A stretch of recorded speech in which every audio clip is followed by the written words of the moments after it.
যে আপনি বাংলাদেশে এত বিজ্ঞজন আছে, প্রাজ্ঞ ব্যক্তিত্ব আছে, তাদের না নিয়ে আপনি বাইরের থেকে লোক আনার দরকার থাকে।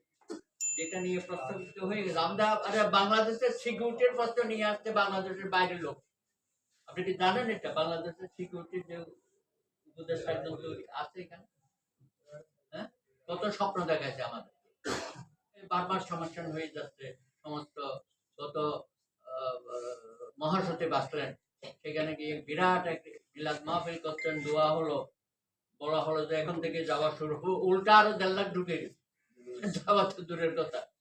তো সমস্যার সমাধান তো কিছু হচ্ছে। ওখানে আবার করিডোরের একটা কি মানে, করিডোরের নাম দিয়ে এমনি তো চারিদিকে ভারত, তার ঠেলাটালিতে আমরা বাঁচতে পারছি না। এখন আবার বার্মার সাথে একটা ঠেলাটালির ব্যবস্থা করে দিয়েছে, ঢুকে গেছে। আপনারা জানেন আর কি বাহিনী আছে না, তারা সব এখানে আমাদের আশেপাশে ঢুকে বসে আছে। সিকিউরিটির প্রশ্ন তো আমরা একটা বিশাল হুমকির মধ্যে পড়ে আছি। তো সেই জায়গায় দাঁড়িয়ে এখন বাংলাদেশে অনেকেই বলেন যে ধর্মীয় সংখ্যালঘু আপনারা কেন বলেন। এটা ভালো, এটা তো সবাই আমরা উপলব্ধি করছি। প্রধান উপদেষ্টা তো বারবার বললেন যে আমরা সকলেই সমান, আমরা একই পরিবারের লোক। তো বাস্তবতা হচ্ছে সেটা তো হচ্ছে না বাস্তবে। এখন বাংলাদেশে আমি এটা কোনো নতুন করে কিছু হচ্ছে এটা বলবো, গত 54 বছর ধরে কিন্তু ধারাবাহিকভাবে এগুলো হচ্ছে আমাদের এখানে।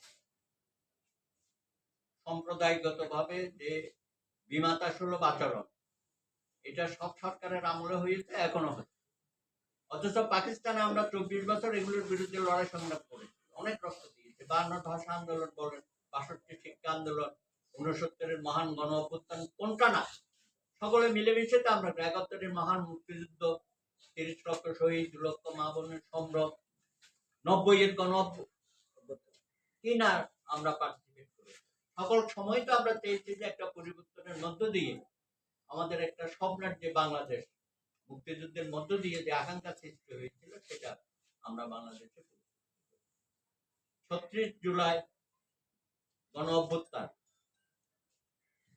সহস্রাধিক শহীদ, শিশু প্রায় শতাধিক নিহত হয়েছে, আহত হয়েছে 20,000। বিশাল একটা আমাদের এখানে আমরা আমাদের ছেলে মেয়েরা অবদান রেখেছে। আজকে তাদের যে আকাঙ্ক্ষা বৈষম্য বিরোধী একটা সমাজ রাষ্ট্র প্রতিষ্ঠা করা, সেই ব্যাপারেও কিন্তু আমরা খুব বেশি অগ্রসর হতে পারি নাই। আমরা কি বারবার আমাদের যে আত্মত্যাগ, সেই আত্মত্যাগে পরে আমরা তাদের কথা ভুলে গিয়ে আবার প্রত্যেকেই আমরা যার যার জায়গাতে যার যার রাজনীতি নিয়ে ব্যস্ত হয়ে যায়, এবং যার যার অবস্থানে থেকে আবার নিজেদের ভোগ বিলাসের মধ্যে আমরা কিভাবে নিজেদেরকে ভাসিয়ে দেব, সেই অবস্থার মধ্যে আমরা আবার পড়ে যাই। আমাদের অবস্থা হয়ে গেছে এখন, গত 1 বছর পরে আবার নতুন করে যদি মূল্যায়ন করতে হয়, আমাদের অনেক অর্জন হয়েছে, অনেক কিছুই আমরা হয়তো পেয়েছি বা পাবার একটা সম্ভাবনা হয়েছে, কিন্তু অন্যদিকে আমাদের রাজনীতির মধ্যে একটা কালো মেঘ আমরা দেখতে পাচ্ছি। আমরা যারা একসাথে বসে আন্দোলন সংগ্রামে একসাথে করেছি,